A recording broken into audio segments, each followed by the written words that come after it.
Okay, I would say probably 6 months of that 9 months, you were grabbing people like this. Fingers, yeah. Well, illegal. Your wrist. Well, not only that, but my thumb.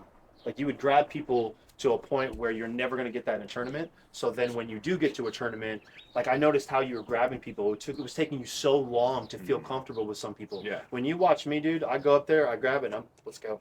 Because I know exactly find where I need to be. I couldn't find a way to get my fingers Right. around the hand like I could in practice. Right. Exactly. Yeah. Exactly.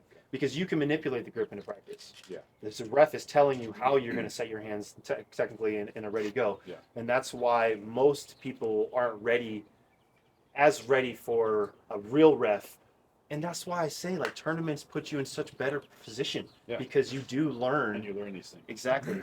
When you can punk the amateur ref that's only been doing it a few months in your backyard, it's a little bit different than when Tim Talmadge or Leonard Harkless or me or Leander is sitting up there, fouling you. Fouling, yeah. You know what I mean? So here's one other question too. What I don't feel like I know yet is my lane. I was just going to go there. I was going to say part two to that answer would be not knowing or not knowing your lane. Yeah. And the hardest part about your lane is sometimes it's not what you feel is the strongest. Okay. It has to be based on who you're pulling. So if the guy is a super strong hooker and that goes directly against your style of pulling, it doesn't matter that you're a really good high post top roller because he's going to crash down on you and you're going to feel like a baby. But if you put him in a low hand and you put him in a completely unrelated position that he's not comfortable with, you're not comfortable either, but he's more uncomfortable, then you're putting yourself in a better position to win the match. I'm very guilty of doing that, where I get on the table and I arm wrestle how I want to versus how I should.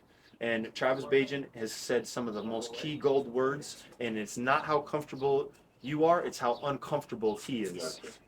So I feel like for me, learning that IQ and knowing how to do that, even though it's been 9 months, I'm like, I get to the table and I already am like thinking about what I'm doing. And how do you get to the point from that to you get to the table and you're not even thinking, you can figure that IQ. How can you train? We're doing it right now. Okay.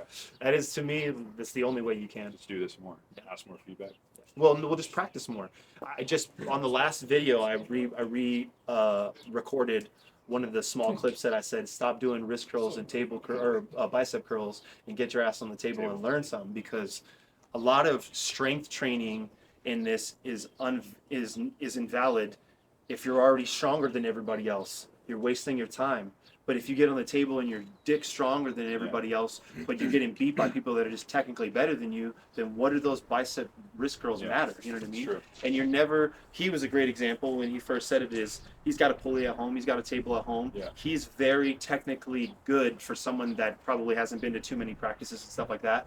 But he can't learn the things that me and Ed are going to teach him on a pulley system alone at his house. You gotta get into it. You got to get with other people, even if they're not years ahead of you, even if it's someone who's been arm wrestling as long as you have been. Yeah. You still have something to offer to somebody that's arm wrestling less time than you. And my last thing is I feel like now I'm at a point. No.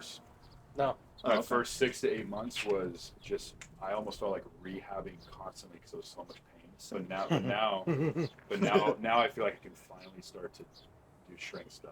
For sure. So is that a big turning point then? I think so. I think what it comes down to is knowing what kind of training is important for you at what. I'm gonna sit here, but what kind of training is important for you at what time? Like everybody's in a different phase. Some guys need gym training. For instance, I would be one of those guys. I probably don't need as much technicality training as I do actual strength training. Yeah.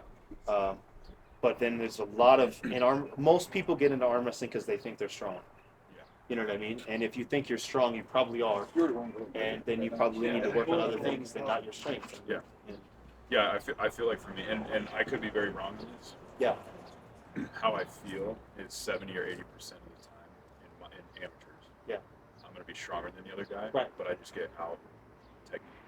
I feel like I beat myself every time because I get up there. And I'm like, just more table time. It's very likely.